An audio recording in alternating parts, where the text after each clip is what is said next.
In security footage obtained by Fox News and time-stamped Monday, 3:08 p.m. Pacific time, an 80-year-old part-time Napa resident called Nancy Pelosi can be seen slinking through a San Francisco hair salon. She has wet hair. She is not wearing a mask. But she was indoors. She was almost alone because due to coronavirus regulations, salons in San Francisco are closed for indoor services. Nancy Pelosi went inside. She can do that because she is the Speaker of the House, third in line for the presidency. You cannot because you don't have as much power as Nancy Pelosi has. The owner of the salon, a woman called Erica Kios, was furious about this. She saw the unfairness of it. She told Fox News that Pelosi's trip was, quote, disturbing and a slap in the face to people who were not allowed to work because of Nancy Pelosi. Meanwhile, our media was angry, too, not at Nancy Pelosi, but at you for finding out it happened.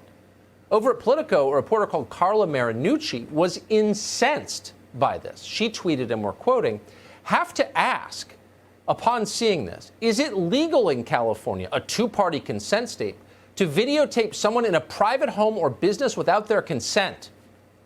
So it was the salon owner's fault. Maybe it was the security camera's fault. It was definitely not Nancy Pelosi's fault. It was a setup. And if you follow Nancy Pelosi carefully, you're probably not surprised by that. After all, nothing matters more to Nancy Pelosi than cold, hard science. Observable facts are her lifeblood. If she hadn't been born into a powerful political family, she might have been our generation's Isaac Newton. That's why you can trust her when she says the president's stealing our mailboxes and it's not safe to vote in person. Nancy Pelosi knows what she's talking about. That's the principle that has guided her career for decades now. And in fact, if you watched MSNBC last night, you watched her point out, and this is true, that only bad people don't wear masks or stay socially distant. What further evidence does anyone need that this president didn't care less about the spread of this virus than to see what he did, vandalizing, by the way, the White House by bringing all those people there, no mask, no distancing, and the rest. He slapped science right in the face. And what a bad example that was.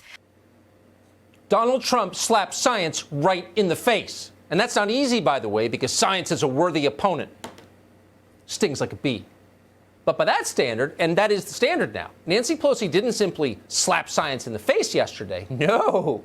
By not wearing a mask and sneaking into a hair salon others are banned from entering, Nancy Pelosi did something worse. Nancy Pelosi drowned science in a $12 a pint designer ice cream cup.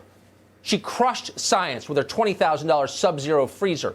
And then she ripped science apart like a State of the Union address. And she did it all on camera.